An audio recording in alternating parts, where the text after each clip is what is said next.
ओम तपोभिक्षीणपापानां शान्तानां वीतरागिणां मुमुक्षूणामपेक्ष्योऽयम् आत्मबोधो विधीयते। शङ्करं शङ्कराचार्यं केशवं बादरायणं सूत्रभाष्यकृतौ वन्दे भगवन्तौ पुनः पुनः। ईश्वरो गुरुरात्मेति मूर्तिभेदविभागिने व्योमवद्व्याप्तदेहाय दक्षिणामूर्तये नमः। ओम शांति शांति शांति।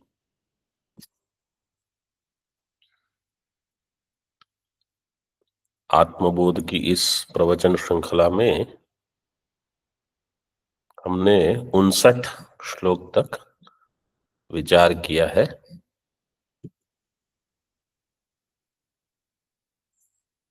अनणु अस्थूलम ह्रस्वम दीर्घमजम अव्ययम, यहां तक। तद ब्रह्मेत्यवधारयेत, इस प्रकार के लक्षण वाला जो ब्रह्म है, ब्रह्म का ये स्वरूप लक्षण है, अथवा आप इसको कह सकते हो अतद व्यावृत्ति लक्षण है, क्योंकि इन सब की व्यावृत्ति है।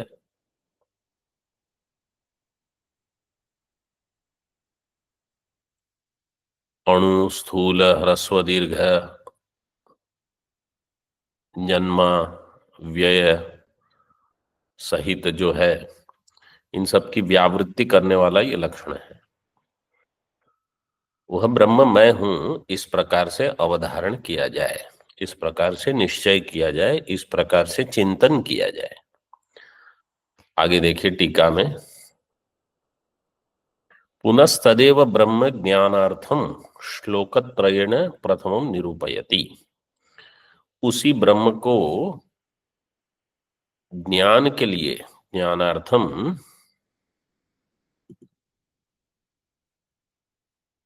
श्लोकत्रयेण 3 श्लोकों में पहले निरूपण करते हैं। ब्रह्म ज्ञानार्थम, ब्रह्म ज्ञानार्थम एक पद होना चाहिए, भिन्न पद नहीं। ब्रह्मणः ज्ञानम ब्रह्म ज्ञानम तदेव अर्थम प्रयोजनम यस्य श्लोकत्रयस्य तत्श्लोकत्रयम् ब्रह्म ज्ञानार्थम। इसको आगे देखिए, यद भाषा भाष्यतेर्कादि भाष्यैर्यत्तु न भाष्यते येन सर्वमिदं भाति तद्ब्रह्मेत्यवधारयेत। यद भाषा भाष्यतेर्कादि भाष्यैर्यत्तु न भाष्यते येन सर्वमिदं भाति तद्ब्रह्मेत्यवधारयेत। पुनः यहाँ कहा तद्ब्रह्म इति अवधारयेत। वह ब्रह्म मतलब वह ब्रह्म मैं हूं, इस प्रकार से अवधारण किया जाए।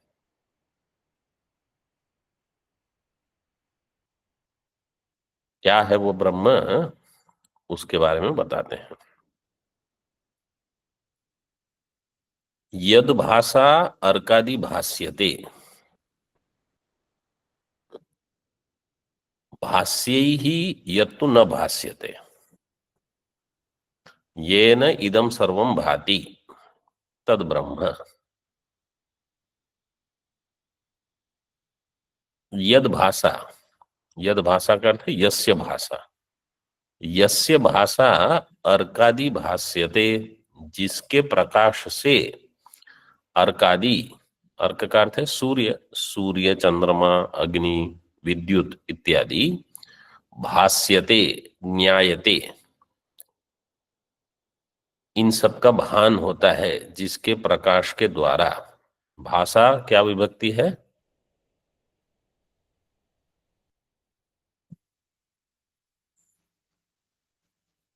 तृतीया।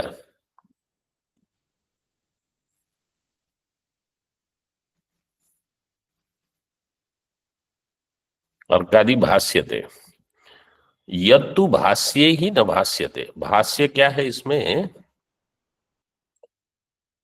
जो भाष्य है उनके द्वारा इसका अवभाषण नहीं होता। भाष्य ही यत्तु न भाष्यते। भाष्य है सूर्य चंद्र इत्यादि। भाष्य ही यत ब्रह्म न भाष्यते। जो भाष्य है वो है दृश्य, और जो प्रकाशक है ब्रह्म वो है दृष्टा। तो दृष्टा के द्वारा दृश्य प्रकाशित होता है, लेकिन दृश्य के द्वारा दृष्टा प्रकाशित नहीं होता। भाष्य ही यत्तु न भाष्यते। भाष्य जो सूर्य चंद्रमा है वो ब्रह्म का ज्ञान नहीं दे सकते, ब्रह्म को प्रकाशन नहीं कर सकते, लेकिन ब्रह्म सूर्यादि को प्रकाशित करता है। प्रकाशित करता है का अर्थ ये नहीं है कि सूर्य में जो प्रकाश है वो ब्रह्म के कारण है, चंद्रमा में जो प्रकाश है वो ब्रह्म के कारण है, ऐसे नहीं। सूर्य में जो प्रकाश है उसका भान चैतन्य से होता है। सूर्य का अस्तित्व चैतन्य से ज्ञात होता है। इसी प्रकार जितने भी प्रकाशन समर्थ हैं, इन सारी चीजों का प्रकाशन ब्रह्म से होता है।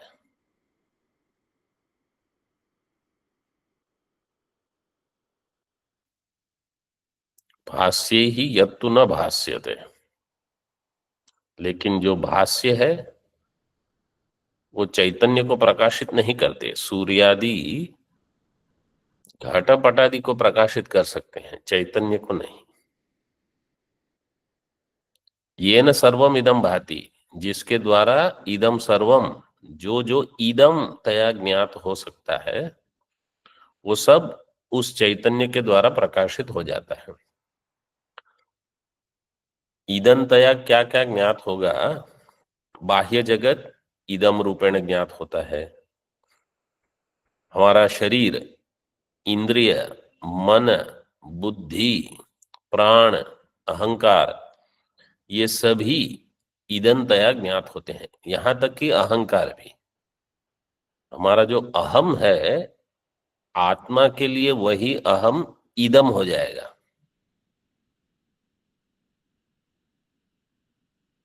जिसको मैं मानता हूं अहम,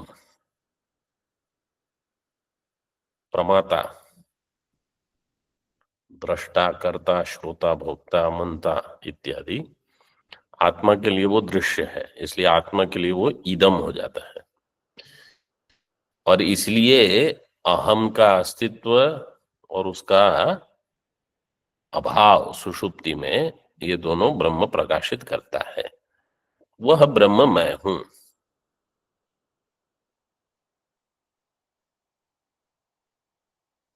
तद ब्रह्म इति अवधारयेत। टीका में देखिए तो इसका अर्थ स्पष्ट हो गया होगा। श्लोक बहुत ही प्रसिद्ध है। यत् तेजो भाषा भान्वादिकं भाष्यते, भाष्ये ही अर्कादिभिः यत् तेजो न अवभासते। यत् तेजो भाषा, यत् तेजः भाषा, जो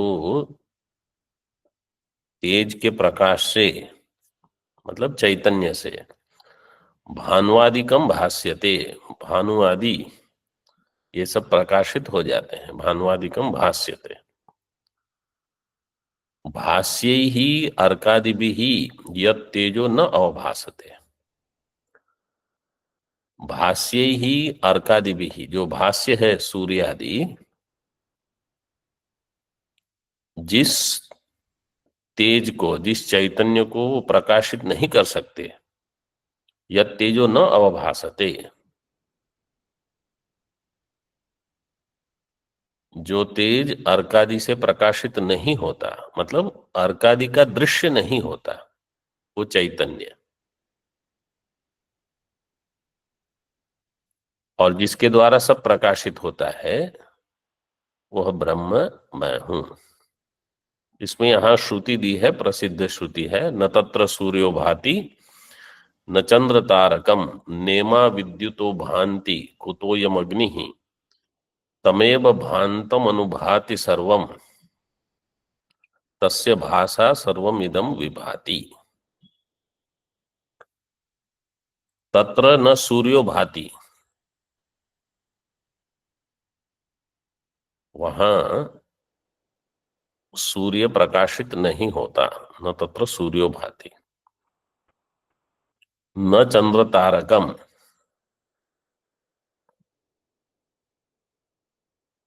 चैतन्य को चंद्र तारे नहीं प्रकाशित कर सकते, क्योंकि ये सारे जड़ है। भले इनका प्रकाश है, लेकिन यह प्रकाश अन्य जड़ वस्तु को प्रकाशन करने में समर्थ है, चैतन्य को प्रकाशन करने में समर्थ नहीं है। इसलिए कहा न चंद्र तारकम, न इमा विद्युतो भांति, और इस चैतन्य को विद्युत प्रकाशित नहीं कर सकता, मतलब विद्युत भी प्रकाशित नहीं कर सकता।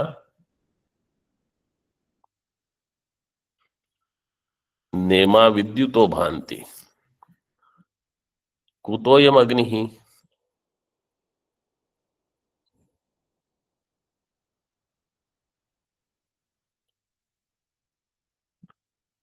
भा दीप्तौ धातु जो है उसमें भांति एक वचन में होगा, और विद्युत विद्युतः बहुवचन होने से भांति। विद्युत विद्युतौ विद्युतः, विद्युत है एक वचन, विद्युतः बहुवचन, इसलिए भांति दिया है। धातु वही है, भादीप्तो। तो सूर्य चंद्र तारे विद्युत उसको प्रकाशित नहीं कर सकते। कुतोयम अग्नि ही, फिर इस अग्नि को, अग्नि का क्या कहना, किमु वक्तव्यम, अयम अग्नि है। क्यों? क्योंकि यह अग्नि तो बिल्कुल असमर्थ है। जब सूर्य ही प्रकाशित नहीं कर सकता तो अग्नि वो क्या प्रकाशित करेगा। ये एक विचार। दूसरा विचार है तमेव भांतम अनुभाति सर्वम, तम भांतम एव सर्वम अनुभाति।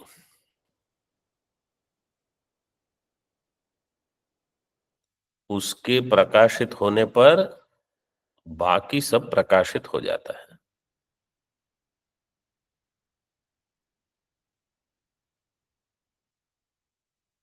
चैतन्य के होने पर भांतम सर्वम अनुभाति। देखो यहां दो चीज कही है, तमेव भांतम अनुभाति सर्वम एक, और तस्य भाषा सर्वम इदम विभाति दो। पहले कहा कि उसके प्रकाशित होने पर अन्य सब प्रकाशित होते हैं, फिर कहा उसके प्रकाश से अन्य सब प्रकाशित होते हैं। पहले क्या कहा,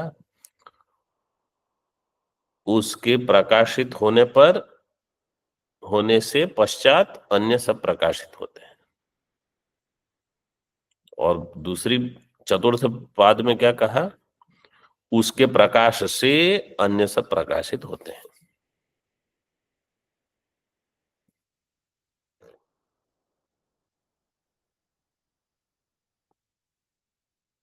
मतलब पहले चैतन्य, बाद में सब, और चैतन्य के कारण अन्य का प्रकाशन। इसका अर्थ है चैतन्य का प्रकाश है वो स्वतंत्र है, जबकि अन्य सारे जो प्रकाश हैं, सूर्य, चंद्रमा, अग्नि, तारे, नक्षत्र, इन सब का प्रकाशन चैतन्य से है, और ये सारे जड़ हैं, इनमें परतंत्रता है, स्वतंत्र नहीं है ये प्रकाशक। तमेव भांतम सर्वम अनुभाति, ये कठोपनिषद में ये मंत्र आता है, और मुंडक में भी शायद है।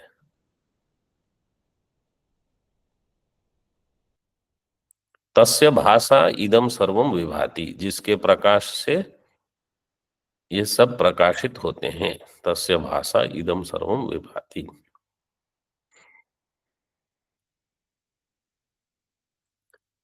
इदम सर्वम से पूरा जगत ले सकते हो, पूरा ब्रह्मांड, जो जो इदम है। अब देखो यहां ये एक विचार पूरा हो गया।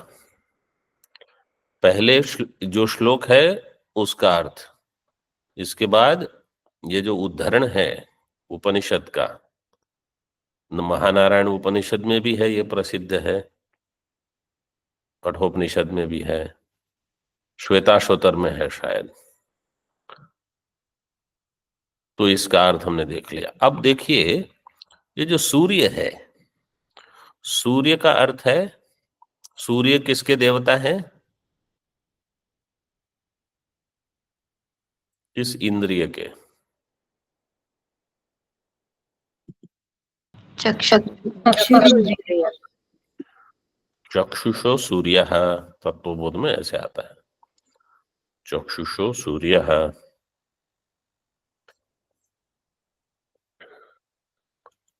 और फिर कहा चंद्र तारकम, चंद्रमा किसके देवता है? मनसः मन मनसो देवता चंद्रमा। चंद्रमा, प्रातिपदिक क्या है वहां? चंद्रमस। चंद्रमस में दीर्घ कहां से होगा? अत्वसन्तस्य च धातोः।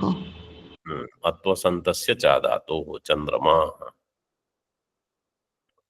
तो सूर्य चक्षु का देवता है, अनुग्राहक देवता, मतलब सारी ज्ञानेंद्रिय का उपलक्षण ले लो आप। सारी ज्ञानेंद्रिय जो हैं उनके देवता चैतन्य को प्रकाशित नहीं कर सकते। ये पहला प्रथम पाद का ये अर्थ है। न चंद्र तारकम से जो अंतःकरण के देवता हैं वो चैतन्य को प्रकाशित नहीं कर सकते। ये द्वितीय पाद का अर्थ हो गया। नेमा विद्युतो भांति कुतोयम अग्नि ही, अग्नि किसके देवता है? वाचो देवता। किसके? वाचो देवता। वाचो देवता पत्नी। वाचो देवता वन्नी ही, वाक के जो देवता है वो है अग्नि, और वाग इंद्रिय है वो कर्मेंद्रिय है। तो कर्मेंद्रिय के भी देवता चैतन्य को प्रकाशित नहीं कर सकते, ये बताना चाहते हैं। श्लोक के पूर्वार्ध में ये बता दिया, मतलब इस मंत्र में, कि ज्ञानेंद्रिय के देवता, कर्मेंद्रिय के देवता और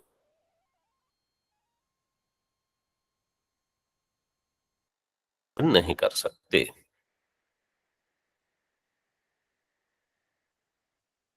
इसी को से कहा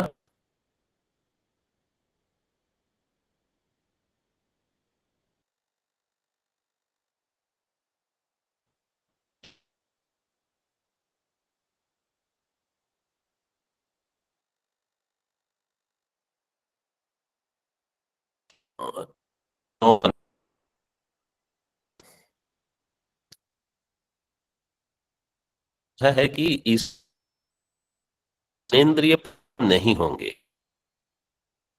यहाँ कुछ का अनुमान है, वो स्वतंत्र रूप से ब्रह्म,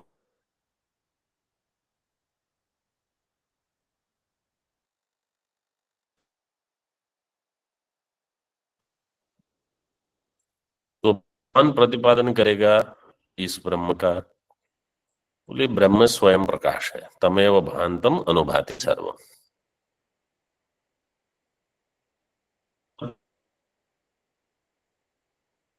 और है वो अविद्या निवृत्ति के लिए है कि निवृत्ति होगी। और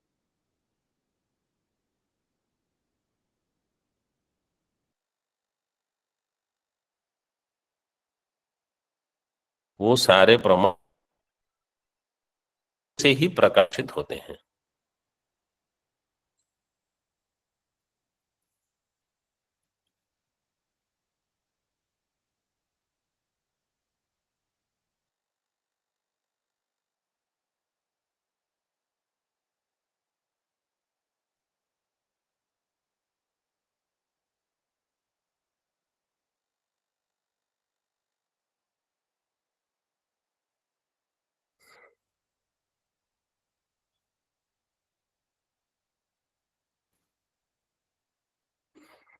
तो चैतन्य के कारण अन्य सब प्रमाण अपने अपने व्यवहार में, अपने अपने कार्य में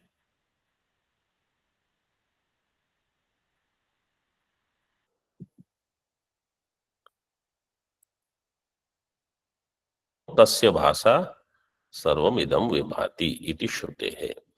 इसी का अर्थ अगले श्लोक में दिया है, बहुत ज्यादा अलग नहीं है, उसी का वर्णन किया है। वास्तव में ये श्लोक भगवत गीता का है, जैसे टीका में बताया है।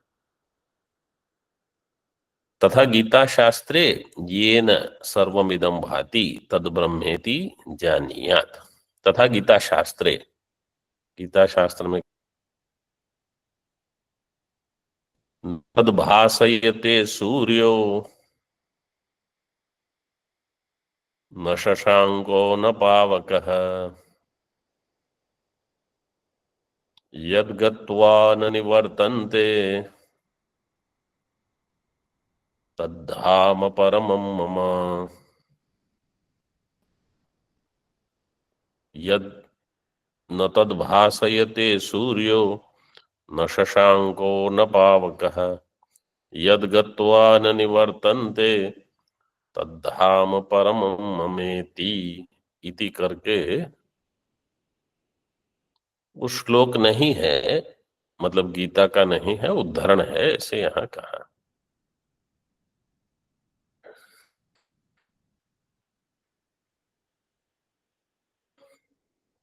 तो यहाँ वही अर्थ दिया है, न तद सूर्यो भासयते, तत् सूर्य न भासयते, सूर्य उसको प्रकाशित नहीं करता। न शशांक है, न चंद्रमा चैतन्य को प्रकाशित कर सकता है। न पावक है, पावक का अर्थ है अग्नि। तो सूर्य, चंद्र और अग्नि तीनों उसको प्रकाशित नहीं कर सकते। गीता में यह श्लोक 15वें अध्याय में आता है। गीता में ये किस संदर्भ में आया है श्लोक, कोई बता सकता है? संदर्भ मतलब कॉन्टेक्स्ट। 15वें अध्याय का 6ठा श्लोक है, वो तो हम सब जानते ही हैं। किस संदर्भ में आया है?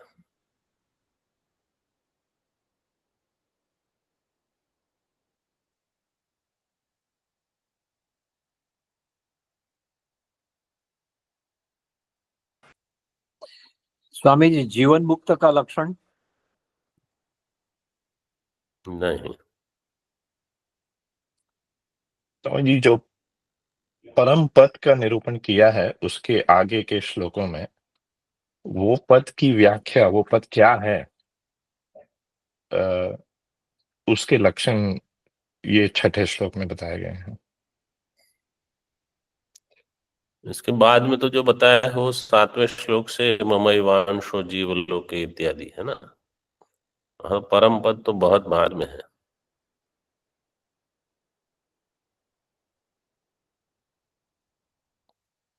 15वें अध्याय का जो आरंभ है, ऊर्ध्वमूलम अधः शाखम,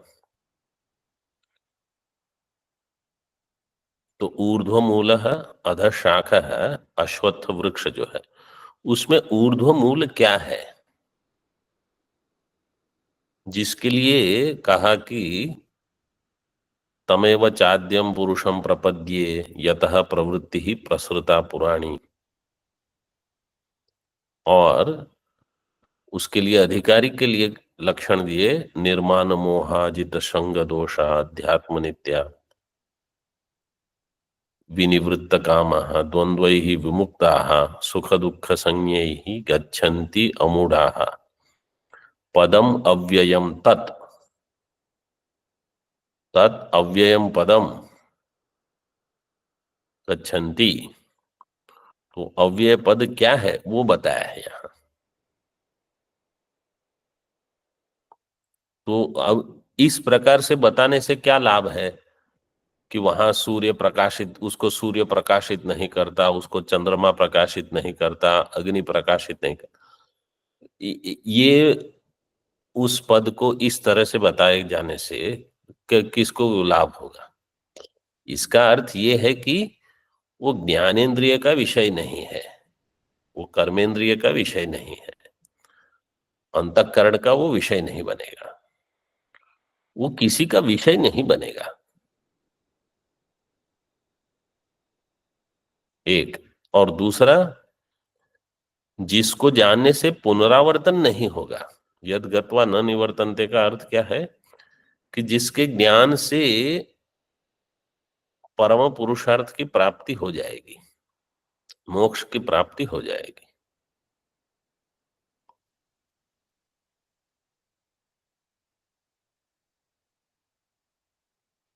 तो यद गत्वा न निवर्तन्ते मतलब वहां पहुंचकर कोई लौट के नहीं आता। इसका अर्थ क्या है कि जिस, गत्वा का अर्थ है ज्ञातवा, क्योंकि जाना नहीं है कहीं, अगर जाना है तो आना है, इसलिए गत्यर्थक धातु का ज्ञान में अर्थ घटाना। एक, यद ज्ञातवा न निवर्तन्ते, जिसके ज्ञान से फिर आपको पुनर्जन्म नहीं होगा। और तद धाम परम मम, मम तत्परमम धाम, तो मम का अर्थ यहाँ जो षष्ठी है वो षष्ठी संबंध बताने के लिए नहीं है, समान अधिकरण ही देखना है। जैसे राहो हो शिरः, तो मैं और मेरा धाम ये दो नहीं है। मैं जैसे मैं और मेरी कुटिया, तो मैं अलग कुटिया अलग, ऐसे नहीं कि भगवान भगवान का धाम, परमात्मा ही धाम है, एक ही है वो, तभी अद्वैत होगा।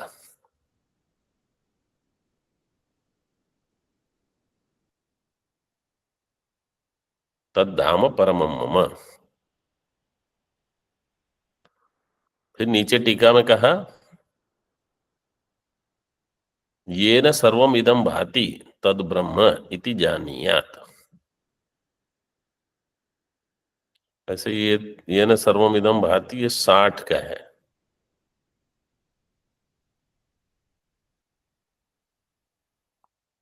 तो जिसके द्वारा सब प्रकाशित हो जाता है वह चैतन्य मैं हूं, इस प्रकार बार बार चिंतन करते रहना, जिसको हम निधिध्यासन शब्द से कहते हैं, कि इस समझ को बढ़ाना कि मैं चैतन्य हूं, साक्षी हूं, और शरीर का भान होता है, इंद्रियों का भान होता है, प्राण मन बुद्धि इनके भाव अभाव का जो प्रकाशक है, साक्षी है, वो मैं हूं। मतलब इसमें पहले तो साधना क्या है कि दृश्य से हमको वैराग्य हो। जब तक दृश्य से वैराग्य नहीं होगा, दृष्टा पर ध्यान नहीं जाएगा।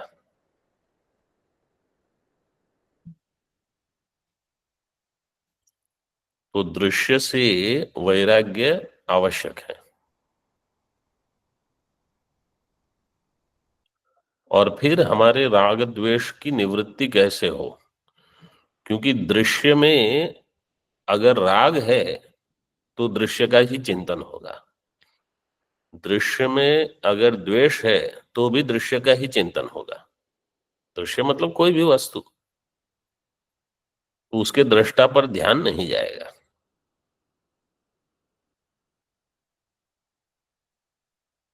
तो दृष्टा पे ध्यान जाने के लिए राग द्वेष राहित्य बहुत आवश्यक है। इसलिए कहते हैं पहले चित्त शुद्धि। अब यहां एक हम प्रश्न उठाते हैं। एक है दृष्टा, एक है दृश्य।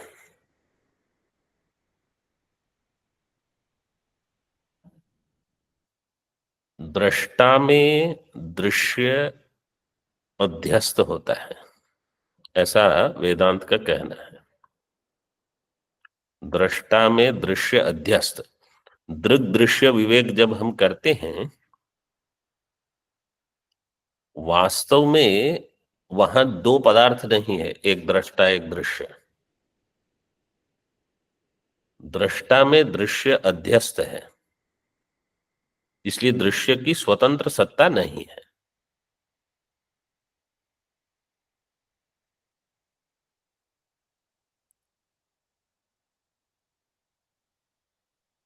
अब प्रश्न ये है कि दृष्टा में दृश्य अध्यस्त है, इसलिए दृश्य मिथ्या है,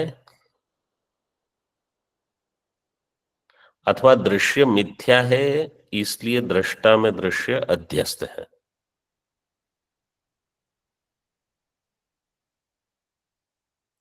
दृष्टा और दृश्य के बीच में जो संबंध बनेगा वह अध्यास।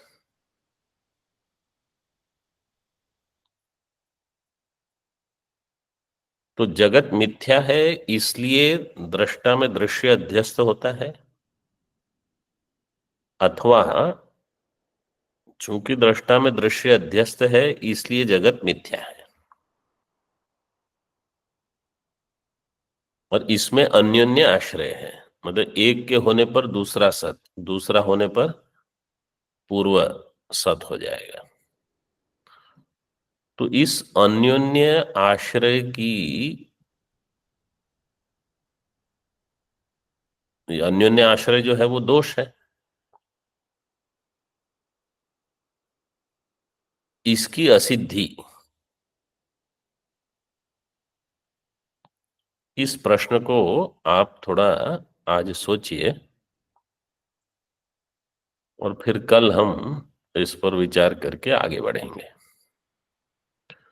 ओम पूर्णमदः पूर्णमिदं पूर्णात् पूर्णमुदच्यते पूर्णस्य पूर्णमादाय पूर्णमेवावशिष्यते।